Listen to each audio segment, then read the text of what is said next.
What is up, everyone? Welcome back to another episode of Chasing Chewning. As always, today we are going to be looking into the deadlift, how to get it bigger, how to get it faster, how to get it stronger.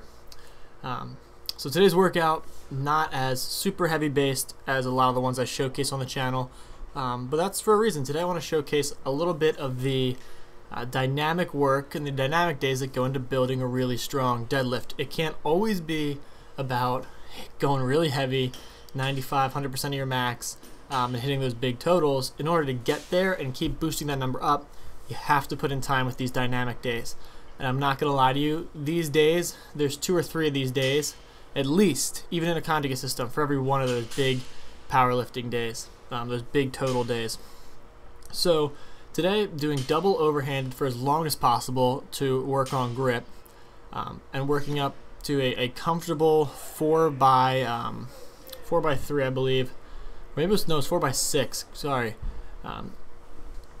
And really just focusing on keeping everything in perfect order. So really trying to focus on keeping my back flat, my hips and shoulders rising at the same rate. This is not only a time to build strength, but to kind of critique your form. If you're not at the super maximal levels of your strength, where your form is going to naturally break down, you can take time to make it a priority here. And since we're not trying to hit any crazy large totals today, there's no need to ego lift and use something that's heavier than you can really handle.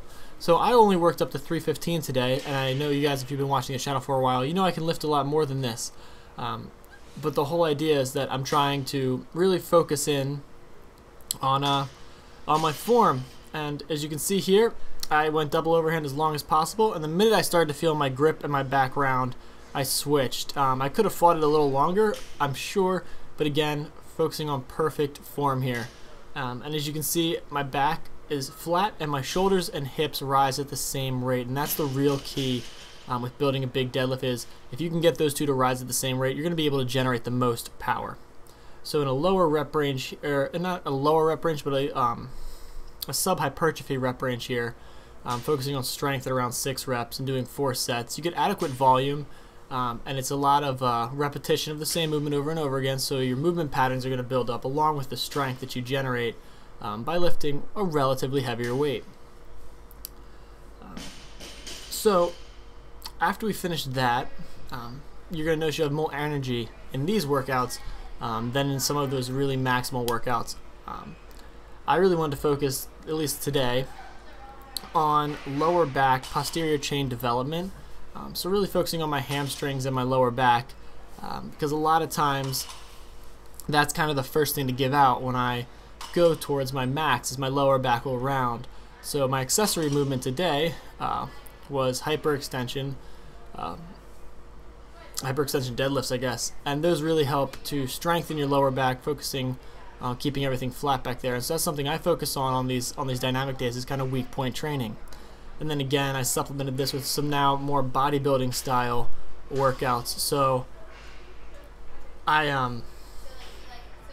added in one arm rows here, but they're underhanded grip, working a little bit lower down there, a little more mid on the back, just to add some decent size and strength in there. And yeah, it's they're interesting. So you have to really figure out where your weak points are and target your training specifically, especially after your first really dynamic movement, to hitting those weak points. So for me, there's certain areas in my back that I've figured out are areas that I can work on. And while I am trying to gain strength in my deadlift, I'm also trying to put in size and definition in my back.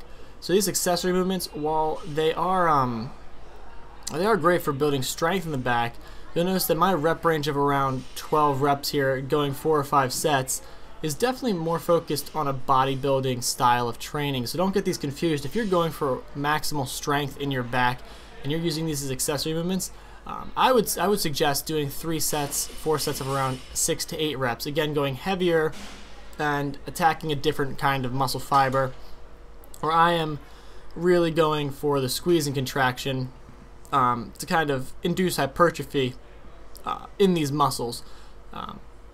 So I guess that's one way in which I differ from a lot of power lifters. is that I really don't identify as a power lifter necessarily. I identify as more of a bodybuilder, a physique competitor, but I want to have a really strong deadlift as well. And so the aim of this is to show you can work on both at the same time. It's going to be a taxing workout, but hopefully I continue to keep upping that deadlift and upping my strength in it as I go through this entire year of prep. So the last thing we did here was shrugs to finish it off, because I like to incorporate traps, which can tend to be underdeveloped. And that's going to conclude the video. So I hope you guys enjoyed. I hope you can drag some stuff away from this that you can use to increase your deadlifts. Leave a like, comment, subscribe, and I'll see you in the next one.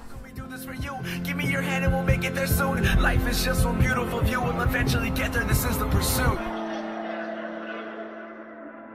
This is the pursuit. This is the pursuit.